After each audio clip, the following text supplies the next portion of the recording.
ఈ కూటమి ప్రభుత్వంలో మహిళలపై అత్యాచారాలు సర్వసాధారణం అయిపోయినాయి. ఎక్కడ చూసినా బెల్ట్ షాపులు, మద్యం విచ్చలవిడిగా ఏరిలే పారుతుంది. ఈ మద్యం మత్తులో ఈ కుర్రవాళ్ళు ఏం చేస్తున్నారో వాళ్ళకి తెలియట్లేదు. ఈరోజు చిన్న బాలిక మీద కూడా ఈ అఘాయిత్యం జరిగిందంటే చాలా దారుణమైన విషయం. దీన్ని తీవ్రంగా ఖండిస్తున్నాం. ఇవాళ ఒక అంశం అండి, డైరెక్ట్గా అక్కడ ఎదురుగుండా పోస్టర్ ఈవీఎం ఎమ్మెల్యే పోస్టర్ పెట్టుకున్నాడు. అంటే ఎక్కడ పడితే అక్కడ పబ్లిసిటీ చేసుకోవడానికి వీళ్ళు ముందుంటారు, కానీ ఎక్కడ సమస్యలు జరుగుతున్నాయి, ఎక్కడ ఆ సమస్యలను అరికట్టాలి అనే అంశం పైన వీళ్ళకి దృష్టి లేదు. అడ్వర్టైజ్మెంట్ చేసుకోవడానికి వాటికి ముందుంటారు. ఇక్కడ ఎదురుగుండా బాలిక హాస్టల్ ఉంది, దాని ఎదురుగుండా ఈవీఎం ఎమ్మెల్యే పోస్టర్. అంటే అసలు దాన్ని బట్టి అర్థమవుతుంది వీళ్ళు కేవలము అడ్వర్టైజ్మెంట్లు చేసుకోవడానికి పనికొస్తారు తప్పితే ప్రజలు ప్రాణాలు రక్షించడానికి లేకపోతే అమ్మాయిల యొక్క మానాన్ని రక్షించడానికి వీళ్ళు ఎట్టి పరిస్థితుల్లో దేనికి కూడా పనికిరారనే అంశాన్ని ఇవాళ తేటతెల్లమవుతాం.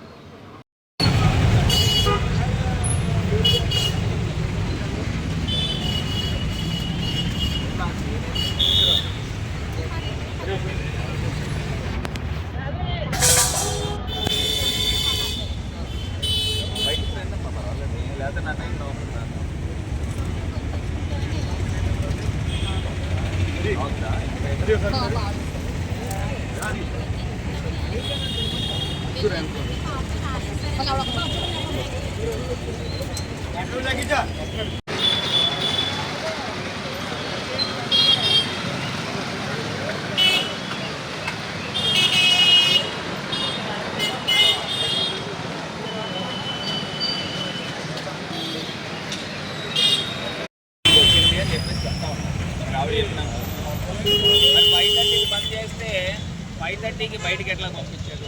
ప్రశ్న పాయింట్ నెంబర్ 1.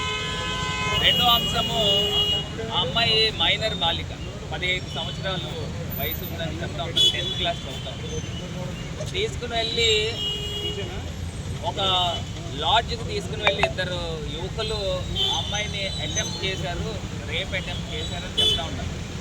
మరి పోలీస్ అధికారులు ఈ ఘటన జరిగి రెండు రోజులు అయినట్టుంది కదా, 2 రోజులు. అది ఇక్కడి నుంచి కోటిపల్లి బస్ స్టాండ్, అంటే ఇక్కడి నుంచి